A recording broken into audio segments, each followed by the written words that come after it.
So Israel has finally banned UNRWA. And when I say finally, it means that we have seen it coming. Israel has been trying to ban UNRWA for years. They have entrusted that mission with that shady characters known as Jared Kushner. Jared Kushner, in one leaked email in 2018 that was obtained by the media and published everywhere, he said that he was carrying out what he described as sincere efforts to disrupt the work of this UN organization responsible for the welfare of Palestinian refugees. So that was way before the war. So Israelis may lie, and they do, about the claims that some members of UNRWA were involved in October 7. It's all nonsense. They provided no evidence. None of this has been proven. But what really matters is that Israel has taken advantage of its genocide in Gaza to ensure that they achieve some of these issues that they have been trying to organize for years and years prior to the war. One of them is shutting down UNRWA.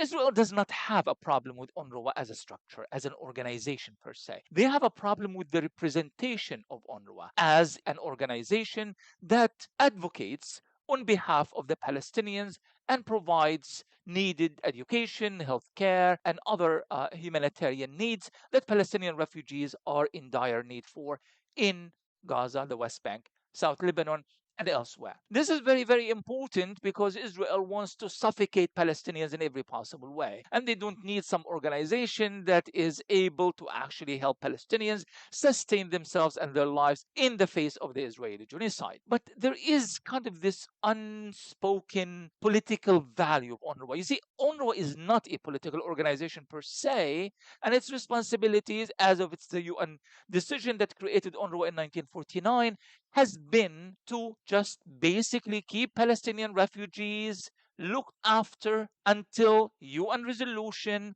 194, which calls for the return of Palestinian refugees to their homes in historic Palestine, today's Israel, until that resolution is implemented. This is why UNRWA is a very scary organization as far as Israel is concerned. So they have done everything in their power, and they've conspired with their allies in the United States and elsewhere and other Western governments in order for them to investigate UNRWA, shut down UNRWA, withhold funds from UNRWA, because they don't want Palestinian refugees to be part of any conversation regarding Palestine. Now, what the Israelis don't know, and someone needs to remind them of this, that Palestinian refugees and the right of Palestinian refugees, yes, enshrined in international law, and yes, UNRWA is very important and significant in that regard, but the Palestinian refugees are driven by their own collective desire to go back home. And there's no amount of Israeli Knesset laws or Israeli bombs or Israeli firepower that is able to take that away from us.